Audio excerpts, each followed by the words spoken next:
ഇനി ഇറങ്ങാറായില്ലേ?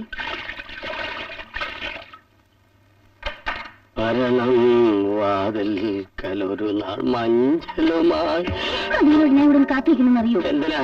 കമ്പി വല്ലതും എന്റെ ഒപ്പിട്ട് പഠിക്കാനുണ്ടോ? ചേട്ടനൊരു തമാശ. അതെ, ചേട്ടൻ ഹിന്ദി അറിയോ? ആ, കുറച്ചൊക്കെ അറിയാം. എന്താ സംഭവം പറഞ്ഞില്ലേ? അയ്യോ, ഞാനൊന്നും പറഞ്ഞില്ല. വലിയേട്ടൻ എന്തെങ്കിലും ഒന്നും പറയില്ലേ? മേനോൻ സാറിന്റെ മകൻ നാളെ ബോംബെയിൽ നിന്ന് വരുന്നു. അതുകൊണ്ട് എന്നോട് ഹിന്ദി പഠിക്കാൻ പറഞ്ഞിരിക്കുക ഡോക്ടറുകള്. പഠിച്ചോ പഠിച്ചോ. അയ്യോ, എന്നൊന്ന് സഹായിക്കേട്ടാ.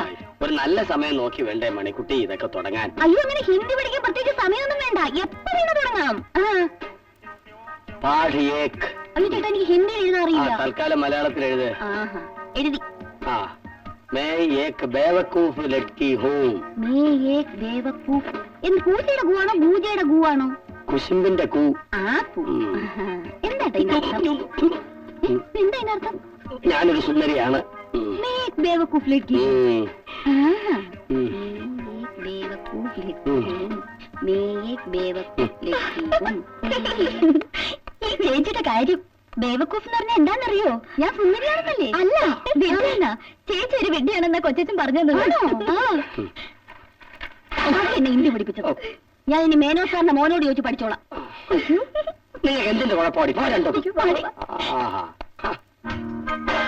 ബോംബെന്ന് വരുന്ന ആളായതുകൊണ്ട് നമ്മുടെ നാട്ടിലെ ഭക്ഷണമൊക്കെ പിടിച്ചോ എന്തോ.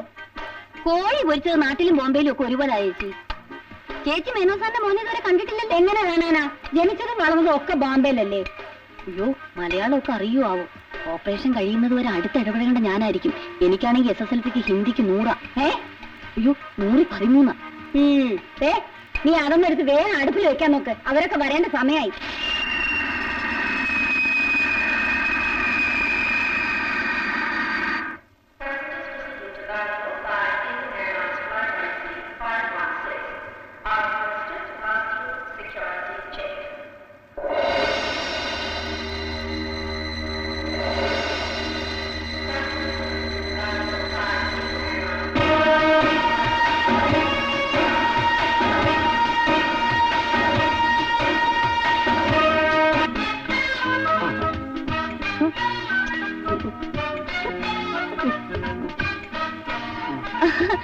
ചേട്ടനെന്താ സായിപ്പായിരിക്കാ?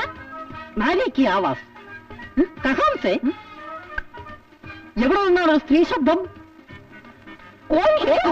ഞാനാ മണിക്കുട്ടി. ചേട്ടൻ എന്താ തപ്പിയത്? ഷർട്ടിടാതെ ഇങ്ങനെ നിൽക്കുമ്പോ ഒരു നാണം. ഷർട്ട് തപ്പിയതാ. അയ്യോ, ഷർട്ടില്ലാതെ ചേട്ടനെ കാണാൻ എന്തൊരു ചന്ത. ശുക്രിയ. ബോംബെയിലെ മഞ്ജുള സിംഗ് എന്നോട് പറഞ്ഞിട്ടുണ്ട്, ആ ബഹുത്ത് സുന്ദർ ഹേ. ഞാൻ സുന്ദരനാണെന്ന്. ആരാണ് ഈ മഞ്ജുള സിംഗ്? അറിയില്ല. ബോംബെയിലെ എന്റെ ലവറാ. എന്റെ ഫ്ലാറ്റിന്റെ തൊട്ടടുത്ത ഫ്ലാറ്റിലായിരുന്നു അവര്.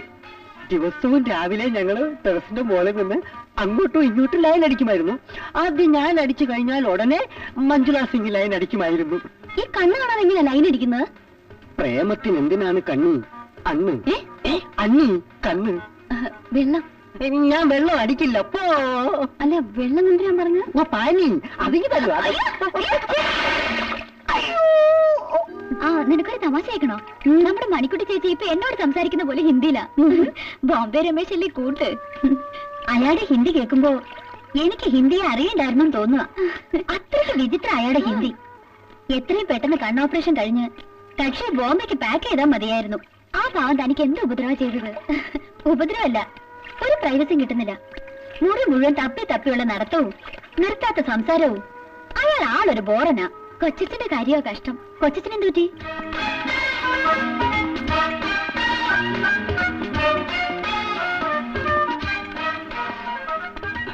നീ പരമഭാഗ്യവാനാണ് കേട്ടോ.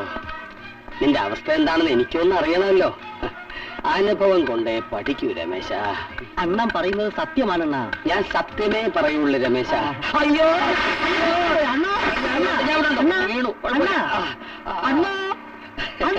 ഒരന്ധന്റെ ജീവിതം ഭയങ്കര ദുരന്തമാണെന്ന് എനിക്ക് മനസ്സിലായി. എനിക്ക് നിന്നോട് സഹതാപം തോന്നുന്നു. തീർച്ചയായും നിനക്കൊരാളെന്റെ സഹായം അത്യാവശ്യമാണ്. വടി പിടി. എത്രയും പെട്ടെന്ന് നിന്റെ കാഴ്ച തിരിച്ചു കിട്ടണമെന്നാണ് എന്റെ പ്രാർത്ഥന. എല്ലാം വിധിയാണെന്നാ. ഡോക്ടർ എങ്കിൽ എങ്ങനാ? ആള് മിടുക്കനാണോ? പിന്നെ മിടുക്കൻ, പക്ഷേ കൈപ്പുണ്യം ലേശം കുറവുണ്ട്. ആഹാ. നമ്മുടെ മണിക്കുട്ടിയുടെ അച്ഛന്റെ കണ്ണില് ഒരു ചെറിയ കരട് വീണു. അത് നീക്കുന്നതിന് പകരം കൃഷ്ണമണിയെ എടുത്തു കളഞ്ഞു. അയ്യോ, പിന്നെ ഇതുപോലൊരു കണ്ണാടിയും വടിയുമായിട്ട് തപ്പി തടഞ്ഞ് നടന്ന് എവിടെയോ വീണ് ചത്തു പാവം. അതിനുശേഷം മണിക്കുട്ടി വീട്ടില. പക്ഷെ അവക്ക് കണ്ണ് കാണാം. അയ്യോ, അപ്പൊ എന്റെ കാര്യം? അയ്യോ, ആ സംഭവത്തിന് ശേഷം മൂപ്പർക്ക് വളരെ ശ്രദ്ധയാ. നീ പേടിക്കണ്ട. You see, you will see. അണ്ണ എന്താ ബ്രേക്ക് ഇട്ടത്?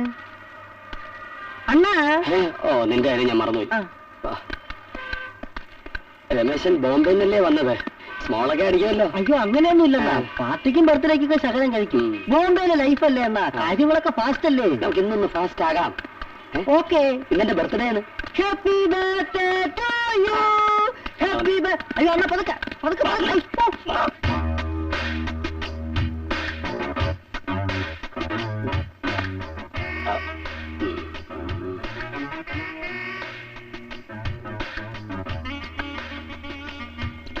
അയ്യോ അണ്ണ, ഇനി ഒഴിച്ചാ ഞാൻ വീടായി പോവുണ്ടോ? ഇപ്പൊ തന്നെ നല്ല ഫിറ്റാണ്. എന്തോന്ന് ഫിറ്റ്? എടേ, ജീവിതം എന്ന് പറഞ്ഞാൽ എന്താണെന്നറിയാം? പുല്ലാണ്. പ്രശസ്ത ചിന്തകനായ വാരാനപ്പള്ളി വാസ്തവ പറഞ്ഞിട്ടുണ്ട്, അതം ഗുദാമി അതം ഹിതാമി എന്ന് വെച്ചാൽ എന്താണെന്നറിയാമോ? ഈ അവസ്ഥയിൽ വലിയ വലിയ ചോദ്യങ്ങളൊന്നും ചോദിക്കണ്ടേ അണ്ണ. ഉത്തരം പറയാനുള്ള ശേഷി ഈ ശരീരത്തിനില്ല. ശരി, ബുദ്ധിമുട്ടിക്കുന്ന ചോദ്യങ്ങൾ ചോദിക്കുന്നില്ല. വളരെ ലൈറ്റ് ആയിട്ടുള്ള ചോദ്യങ്ങൾ ചോദിക്കാം. പ്രചര സ്വാഹ ദേഹി ദേഹി. ഇതിന്റെ അർത്ഥം എന്താണെന്നറിയാമോ? ശരി, സാമിനി വാലി കിടക്കുക താന്തുക്ക് വാല തുടിക്കുക എന്നാണ് കബീർദാസ് പറഞ്ഞിരിക്കുന്നത്. അതിന്റെ അർത്ഥം എന്താണെന്ന് അറിയോ? മതി മതി, പോവാം. അപ്പൊ അർത്ഥം പുറത്തിറങ്ങിയിട്ട് പറയാം. ആ പുറത്ത് ചെല്ലുമ്പോ മനസ്സിലാവും. അത് റെസ്റ്റോറന്റ്. നീ വന്നേ. ആ.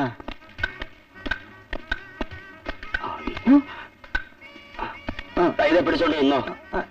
ഇതെന്തുവാ? തെങ്ങ്. ആ. ഞാനൊരു കാര്യം പറഞ്ഞു, എടുത്തോണ്ട് വരട്ടെ. ബോംബെയിലെ തെങ്ങ് ഇതുപോലെ തന്നെ. അയ്യോ ചേട്ടാ, അമുക്കല്ലേ ഇങ്ങനെ കണ്ണു തെറ്റിയ. നമ്മുടെ അടുത്താണ്. അയ്യോ.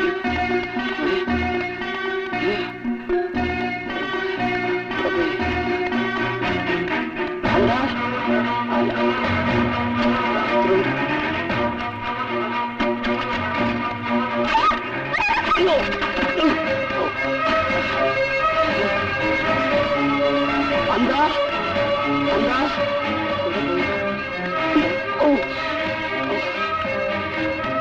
അത് ഒരു അഞ്ചിന് കൂടി പോകുന്നുണ്ടോ? ഇല്ലല്ലോ. അയ്യോ, ഇല്ലേ?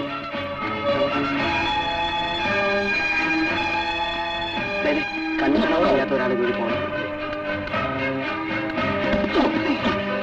ക്ഷമിക്കണം, എന്റെ ഒരു കൂട്ടുകാരനെ കാണാനില്ല. അന്ധന. ഞാൻ അന്തം വിട്ട് നടക്കുക.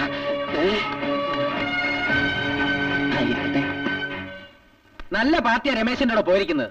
തനിച്ചെന്നെ റോഡിൽ കൂടെ നേരെ ചോയി നടക്കാൻ അറിഞ്ഞൂടാത്ത ആളാ കരണമാവൻ. ഞാനിനി അവന്റെ അച്ഛനോടൊന്ന് സമാനം പറയും. നമുക്ക് ബോംബെയിൽ ഒന്ന് വിളിച്ച് ചോദിച്ചാൽ എന്താ? ബോംബെയിലും കുവൈറ്റിലൊന്നും വിളിക്കാൻ എനിക്ക് ആരുടെ ഉപദേശമൊന്നും വേണ്ട. എന്തെങ്കിലും പറഞ്ഞാൽ ഉടനെ. ഇതാണ് ഈ മനുഷ്യന്റെ ഒരു.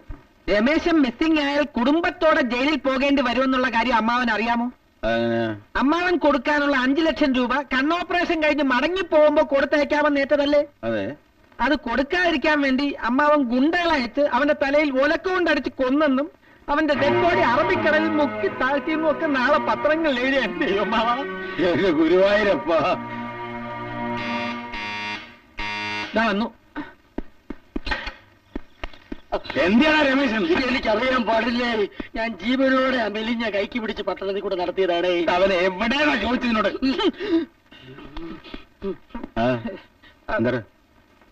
എന്താ ബാറ്ററി ഇട്ട് മാറ്റിയ പട്ടടിച്ചോണ്ട് വന്നിരിക്കുക. അത് നിനക്ക് എങ്ങനെ അറിയാം? പിന്നെ അതിന് ബാറ്ററിയുടെ മണം കേട്ട അറിയില്ലേ? അതടിച്ചിട്ട് കറങ്ങിയപ്പോഴായിരിക്കും രമേശൻ മിസ്സായത്. ആഹാ. അതെ, ആണുങ്ങളായ ഇത്തിരി മദ്യപിച്ചെന്നൊക്കെ ഇരിക്കും. അതിന് ഹരി ഇത്ര ചൂടാവാനൊന്നും ഇല്ല. ഇവനെ കെട്ടാൻ വേണ്ടിട്ടേ നീ വക്കാലത്ത് നടക്കണ്ട. അല്ല, ഈ ഉണ്ണിത്താൻ വിചാരിച്ച നിന്റെ കല്യാണമല്ല, ഇവന്റെ കല്യാണമല്ല, മോളിലെന്റെ മോളെടുത്തിരിപ്പില്ലേ, അവിടെ കല്യാണം മുടക്കും. അതാ ഉണ്ണിത്താൻ. നാളെ ഞാൻ രമേശന്റെ ഡെഡ് ബോഡിക്ക് ഉത്തരവാദിത്തം പറയണം. ആരോട്? നിന്നോടാ, കോടതിയോട്. കൊലപാതക കുറ്റം IPC 302 അല്ലേ? 302. അതെ, പോലീസും വന്നു. അയ്യോ, തിങ്കാർജയ്. അമ്മാ, പേടിക്കണ്ട, രമേശനാ. നിർത്ത്. എന്താ ഈ വിസിലൊക്കെ? കോളിംഗ് ബെല്ല് എവിടെ ഇരിക്കുന്ന അറിയാൻ വയ്യ, അതുകൊണ്ടാ ബസ്സിലടിച്ച്.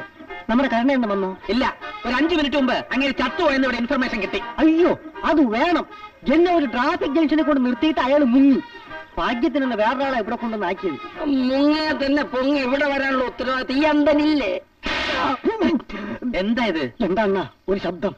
ഒന്നുമില്ല, അമ്മാവന്റെ കയ്യിലിരുന്ന ഒരു ബെൽറ്റ് ബോംബ് പൊട്ടിയതാ. അത്രേ ഉള്ളൂ ഭാഗ്യം. ഞാൻ വിചാരിച്ച അമ്മാവന്റെ കണ്ണട താഴെ വീണെന്നാ.